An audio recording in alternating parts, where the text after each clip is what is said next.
Study IQ IAS, आपका selection हमारा mission. नमस्कार दोस्तों अपने ही पैरों पर कुल्हाड़ी मारना किसे कहते हैं, ये कोई पाकिस्तान से सीखे। देखिए, भारत का हमेशा से मत क्या रहा है। भारत का कहना है कि LOC के उस पार जो POK है, पाकिस्तान ऑक्यूपाइड कश्मीर, उसके अलावा पूरा का पूरा जो गिलगित बल्तिस्तान, ये सब कुछ भारत का ही हिस्सा है। अब इमेजिन करिए, पाकिस्तान जो है वो इस LOC को ही हटा देता है, मतलब फायदा किसे होगा? भारत को होगा।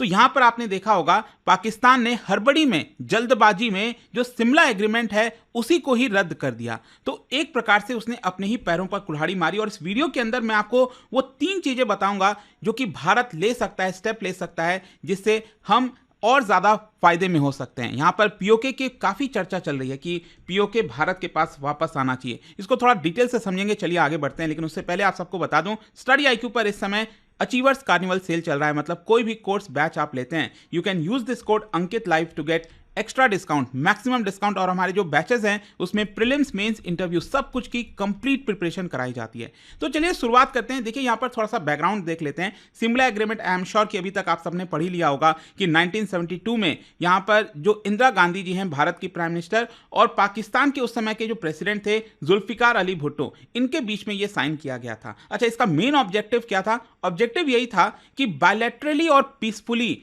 जो भी डिस्प्यूट होगा भारत और पाकिस्तान के बीच में, वो रिजॉल्व किया जाएगा। और इससे भी बड़ा जो एक सबसे इंपॉर्टेंट चीज इसके अंदर लिखा हुआ था, वो था respect the line of control in Jammu and Kashmir. देखो, लाइन ऑफ कंट्रोल आप सब जानते हैं। वैसे तो ये पूरा का पूरा हिस्सा जो है गिलगित बल्तिस्तान, और पाकिस्तान कहता है ना ये आजाद कश्मीर, जो ये लोग कहते हैं इसको, तो ये पूरा का पूरा इलाका भारत का ही अल्टीमेटली। तो यहां पर इस एग्रीमेंट में ये लिखा हुआ है कि लाइन ऑफ कंट्रोल, ये जो आप देख रहे हो, इसको रेस्पेक्ट किया जाए। अब पाकिस्तान ने क्या किया? पाकिस्तान कह रहा है कि यहां पर शिमला एग्रीमेंट है ही नहीं, तो इसका मतलब क्या? लाइन ऑफ कंट्रोल को रेस्पेक्ट मत करो। सिंपल अर्थ यही निकलता है ना एक तरह से, क्योंकि शिमला एग्रीमेंट में ये लिखा हुआ है कि लाइन ऑफ कंट्रोल को रेस्पेक्ट करना है। तो यहां पर जब आप इसको हटा रहे हो, तो इसका मतलब आप यही इंडिकेट कर रहे हो ना कि इसका कोई वजूद नहीं है। तो ये एक इंपॉर्टेंट चीज है कि इसका मेन ऑब्जेक्टिव ये था। साथ ही साथ ये भी था कि यहां पर जो भी इश्यूज होंगे, इसको यूनिलैटरली रिजॉल्व किया जाएगा। और फिर यहां पर भारत या फिर पाकिस्तान कोई भी यूनिलैटरल तरीके से फैसला नहीं ले सकता। अच्छा, इसका सिग्निफिकेंस क्या है? सिग्निफिकेंस इसलिए है क्योंकि यहां पर एक प्रकार से कश्मीर का जो मुद्दा है उसको इंटरनेशनलाइज नहीं किया जाए। ये एक इंपॉर्टेंट चीज थी इसके अंदर। और दोनों कंट्रीज ने एग्री किया था, जो मैंने आपको बताया, कि फॉरेन पावर्स का इसमें दखल नहीं दिया जाए। खैर, अभी क्या हुआ है? अभी आप सब जानते हैं, जो पहलगाम वाला आतंकी घटना हुई है, मासूमों की जानें गई हैं, उसके बाद भारत ने कई कड़े स्टेप्स लिए, जिसमें इंडस वाटर ट्रीटी को भी रद्द कर दिया। अब पाकिस्तान को लगा कि उसको भी कुछ ट्रीटी को रद्द करना चाहिए, ताकि वो भी अपने आवाम को बता सके, वो भी अपने लोगों को बता सके। हड़बड़ी में यहां पर पाकिस्तान ने एक मीटिंग बुलाई, नेशनल सिक्योरिटी कमेटी, और उसके अंदर यह कह दिया कि शिमला एग्रीमेंट सस्पेंड किया जाता है। मतलब पाकिस्तान जो है शिमला एग्रीमेंट को नहीं मानेगा। तो इसका मतलब क्या है? देखो, पाकिस्तान को लगा कि इसके माध्यम से वो भारत के ऊपर एक्शन लेगा, एग्रेसिव एक्शन ले सकता है। लेकिन आयरनी ये है कि ये एक्चुअल में भारत को एक स्ट्रैटेजिक एडवांटेज देता है।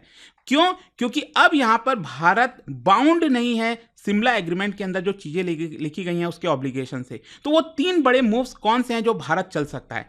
सबसे पहला है freedom to reassess the LOC। कहने का मतलब ये हुआ कि जो लाइन ऑफ कंट्रोल की हम बात कर रहे हैं ना, अब हमें इसको देखने की जरूरत नहीं है। मतलब भारत अगर चाहे मिलिट्री पावर दिखाकर जो POK है, क्योंकि वो बता सकता है, वो दुनिया को भी बता सकता है कि देखिए, ये तो पाकिस्तान ने खुद ही यहां पर हटाया है शिमला एग्रीमेंट। मतलब पाकिस्तान खुद ही एक प्रकार से कह रहा है कि यहां पर जो रेस्पेक्ट करने की बात कही गई थी, लाइन ऑफ कंट्रोल, वो करना जरूरी नहीं है। तो एक प्रकार से यही हुआ ना। तो अब यहां पर India is free to reconsider its stand towards the LOC। यहां पर अब हम और एग्रेसिव मिलिट्री पोस्चर ले सकते हैं। हमारे पास ऑप्शन क्या है? जैसे फॉर एग्जांपल LOC के पार जो है, अगर हमें कड़े और ज्यादा कड़े स्ट्रॉन्ग एक्शन लेना पड़े, surgical strike, drone surveillance, targeted operations, ये सब हम आसानी से कर पाएंगे और अच्छे से कर पाएंगे और खुल के कर पाएंगे। यहां पर POK के अंदर हमारा जो क्लेम है वो और ज्यादा मजबूत हो जाएगा। और साथ ही साथ हम फ्यूचर में कोई भी मिलिट्री एक्शन लेते हैं ना, उसको हम जस्टिफाई कर सकते हैं, क्योंकि पाकिस्तान ने खुद ये ट्रीटी तोड़ी है। तो इसका इंप्लीकेशन यही है कि LOC जो है वो और डायनामिक और कंटेस्टेड होने वाला है, अगर भारत चाहे तो। भारत के पास एक अच्छा मौका यहां पर आया है, क्योंकि पाकिस्तान ने खुद यहां पर बेवकूफी एक प्रकार से कर दी है। दूसरा स्टेप भारत क्या ले सकता है? वो है इंटरनेशनलाइजेशन ऑफ इश्यूज। देखो, शिमला एग्रीमेंट क्या कहता है कि इंटरनेशनल बॉडीज का दखल नहीं होगा, यूएन हो या फिर कोई भी तीसरा देश हो, यूएसए, चाइना।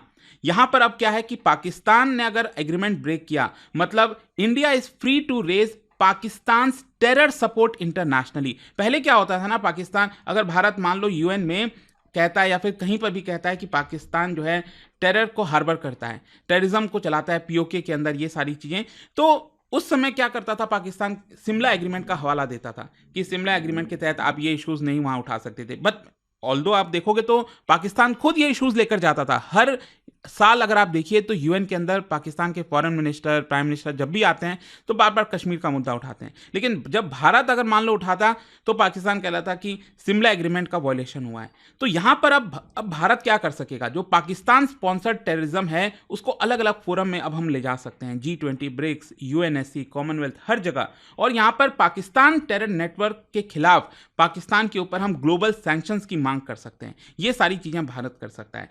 फिर यहां पर लास्ट जो तीसरा स्टेप है वो है जो डिप्लोमेटिक एंगेजमेंट है ना, उसको हम रीवैल्यूएशन कर सकते हैं। शिमला एग्रीमेंट ने एक बेसिक डिप्लोमेटिक प्रोटोकॉल यहां पर लेट डाउन किया था, मतलब भारत और पाकिस्तान के बीच में रिलेशंस अच्छे बने रहे, इसको लेकर बोला गया था कि जो जो इंपॉर्टेंट चीजें होती हैं वो आपको फॉलो करनी चाहिए। तो भारत अब यहां पर सोच सकता है कि क्या अब हमें पाकिस्तान में एम्बेसी ओपन रखने की जरूरत है कि नहीं। वैसे आपने देखा होगा कि हमने ज्यादातर अपने जो ऑफिशियल्स हैं उसको इस्लामाबाद से बुला लिया है। फिर दूसरा यहां पर जो वीजा पॉलिसीज है, tourist visa, student visa, medical visa, ये सारी चीजें जरूरी नहीं है वो देने की, क्योंकि शिमला एग्रीमेंट में लिखा हुआ था कि ये सारी चीजें करनी चाहिए। तो यहां पर अब भारत कह सकता है कि हमें जरूरत नहीं है। वैसे तो आप देखोगे तो ऑलरेडी अमित शाह जी ने सभी राज्यों के चीफ मिनिस्टर को साफ साफ निर्देश दिया है कि जितने भी वीजाज हमने इशू किए थे वो रिवोक किए जाते हैं और सबको जो है वापस लौटाया जाए पाकिस्तान।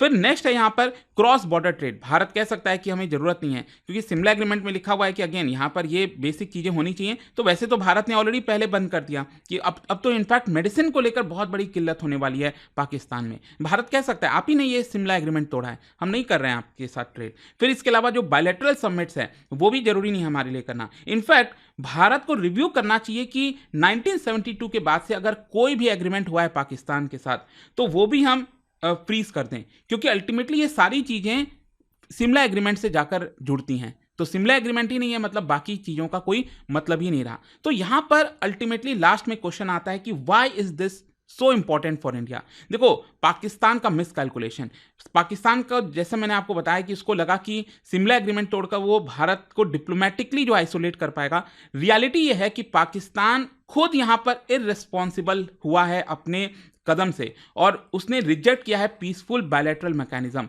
तो भारत को यहां पर एक एडवांटेज मिल जाता है, डिप्लोमेटिक एडवांटेज और मॉरल हाई ग्राउंड मिल जाता है। अब भारत और ज्यादा मिलिट्री फ्लेक्सिबिलिटी कर सकता है और ज्यादा मिलिट्री पोस्चर जो है एलओसी की उस पर ले जा सकता है। हम यहां पर इंटरनेशनल सपोर्ट जुटा सकते हैं पाकिस्तान के खिलाफ और साथ ही साथ स्ट्रैटेजिक ऑप्शन हमारे पास और ज्यादा रहेगा to deal with Pakistan formally.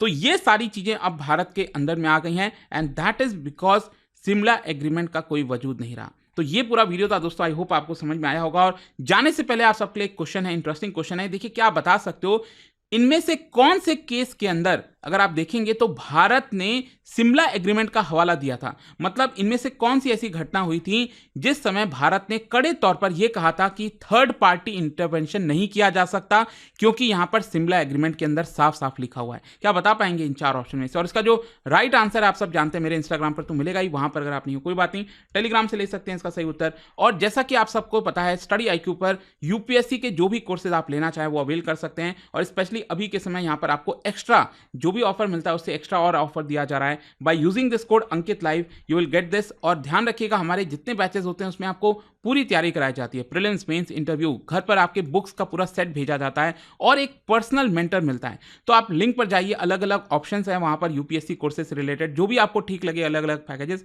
वो अवेल कर सकते हैं।